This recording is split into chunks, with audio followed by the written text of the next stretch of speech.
తెలుగుదేశం ఎప్పుడు అధికారంలో వచ్చినప్పటికీ కూడా హిందూ ధర్మం అన్నా దేవాలయాల వ్యవస్థ అన్నా ఎక్కడ కూడా గౌరవం ఉన్నటువంటి పరిస్థితి అయితే లేదు. తిరుమల తిరుపతి దేవస్థానం సంబంధించిన విషయాలే తీసుకుందాం.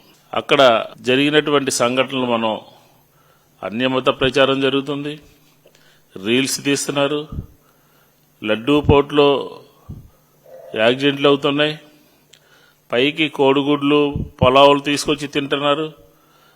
అలాగా ఎలాగా ఒక పవిత్రమైనటువంటి ఆధ్యాత్మిక కేంద్రంగా ఉన్నటువంటి వెంకటేశ్వర స్వామి సన్నిధిలో బళ్ళారి ఎమ్మెల్యే ఫోటోషూట్ జరుగుతుంటే అసలు ఆ వ్యవస్థ ఉన్నట్ట, పోలీసులు ఏం చేస్తున్నారు, విజిలెన్స్ ఏం చేస్తుంది? అట్లాగే ఒక ప్రతిష్టాత్మకమైనటువంటి తిరుమల తిరుపతి దేవస్థానంలో బోర్డు సభ్యుడిగా ఉన్నటువంటి వ్యక్తి